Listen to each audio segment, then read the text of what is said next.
Student, हमारा topic है प्रथम कोटि के रैखिक आंशिक अवकल समीकरण। BSc second year maths part first और यूनिट 4।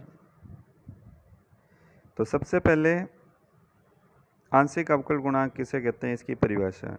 यदि z चर x तथा y का फलन हो तो z के x तथा y के सापेक्ष विभिन्न अवकल गुणांकों को आंशिक अवकल गुणांक कहते हैं।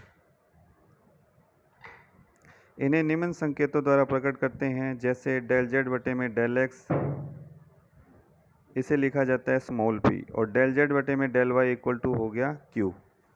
इसी तरह से डेल जेड बटे डेल एक्स है, इसका एक बार और अवकलन कर दें तो डेल स्क्वायर जेड बटे में डेल एक्स स्क्वायर हो जाएगा, उसको लिखा जाता है स्मॉल r, या डेल p बटे में डेल एक्स।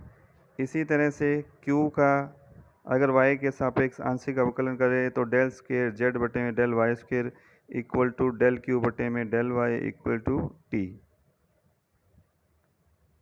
या फिर p का y के सापेक्ष कर दें डेल स्क्वायर जेड बटे में डेल एक्स डेल वाई, या डेल क्यू बटे में डेल एक्स, या डेल p बटे में डेल वाई, उसे क्या लिखा जाता है स्मॉल s। या इन्हें Z X Z Y Z double X Z X Y Z Y Y आदि से दर्शाया जाता है। आंशिक अवकल समीकरण। एक अथवा अधिक आंशिक अवकल गुणांक वाले समीकरण को आंशिक अवकल समीकरण कहते हैं। एक अथवा अधिक आंशिक अवकल गुणांक वाले समीकरण को आंशिक अवकल समीकरण कहते हैं। आंशिक अवकल समीकरण की कोटि। तो साधारण अवकल समीकरण की भांति यहाँ आंशिक अवकल समीकरण में प्रयुक्त अवकलज की उच्चतम कोटि ही उस समीकरण की कोटि कहलाती है।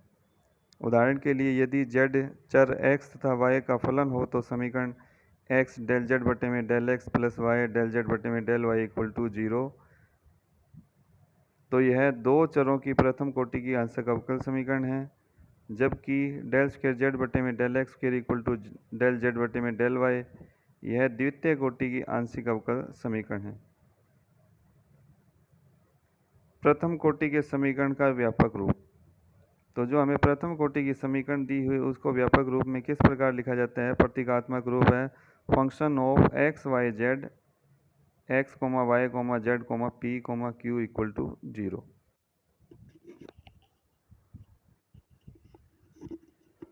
अब इसे समझने के लिए हम उदाहरण लेते हैं। एग्जाम्पल नंबर 1 हमें दिया हुआ है z equal to A X plus B Y plus A B से अचर a तथा b का विलोप कर आंशिक अवकल समीकरण ज्ञात करनी है।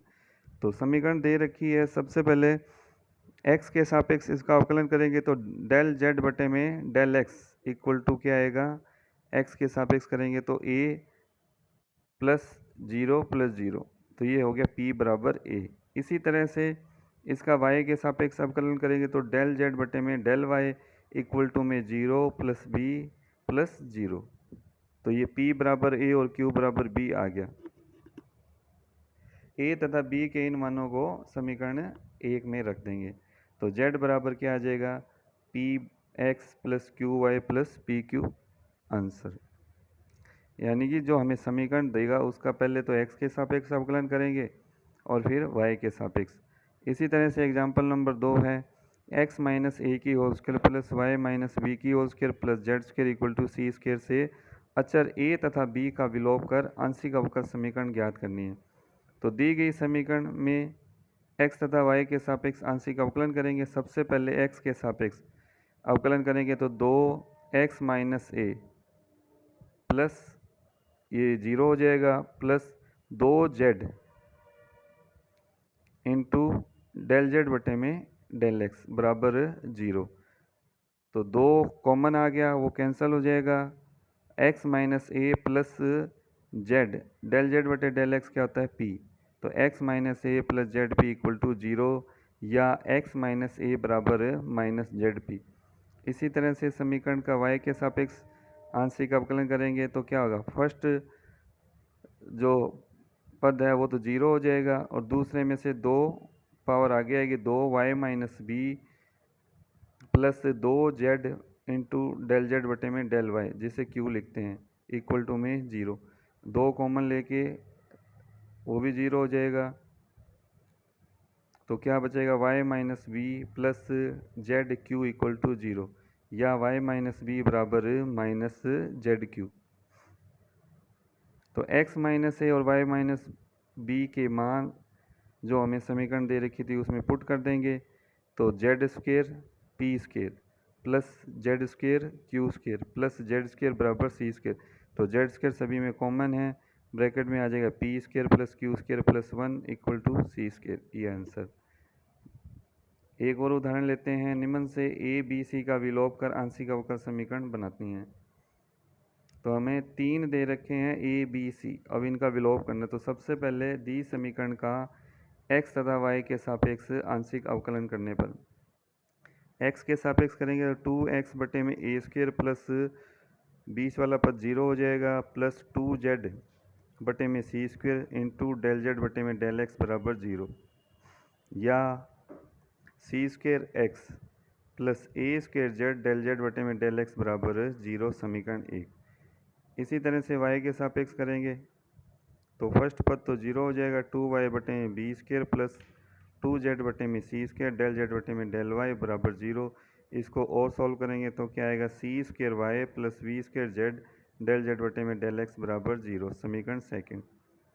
अब 1 तथा 2 का x तथा y के सापेक्ष आंशिक अवकलन करने पर 1 का x के सापेक्ष पुनः करेंगे तो क्या आएगा, सी स्क्वेयर एक्स का 1 हो गया प्लस ए स्क्वेयर, ये 2 हो गए जेड और डेल जेड बटे में डेल एक्स। तो फर्स्ट का करेंगे डेल जेड बटे में डेल एक्स, और एक डेल जेड बटे डेल एक्स है ये, तो इसकी होल स्क्वायर हो जाएगी, प्लस ए स्क्वायर जेड ऐसे का ऐसे ही, और डेल स्क्वायर जेड बटे में डेल एक्स की स्क्वायर इक्वल टू 0, समीकरण 3। इसी तरह से सेकंड समीकरण का करेंगे तो C square plus B square del Z बटे में डेल वाई की square plus V square Z del square Z बटे में del Y square equal to 0, समीकरण 4।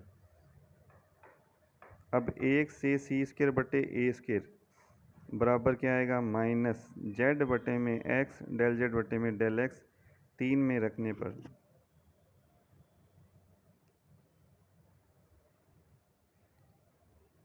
तो क्या आ जाएगा, माइनस जेड बटे में एक्स डेल जेड बटे में del X plus del Z बटे डेल एक्स की whole square plus Z del square Z बटे में डेल एक्स की स्क्वायर बराबर 0, या माइनस जेड डेल जेड बटे में del X plus X del Z बटे में डेल एक्स की whole square plus X Z del square Z बटे में डेल एक्स की स्क्वायर इक्वल टू 0, समीकरण 5।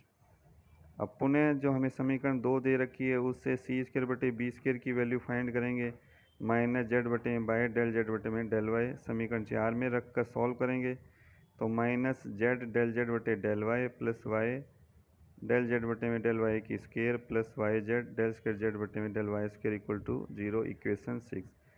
तो ये 5 और जो 6 है वो द्वितीय कोटि के अभिष्ट समीकरण है, इसमें ए बी सी को हमने विलुप्त कर दिया है।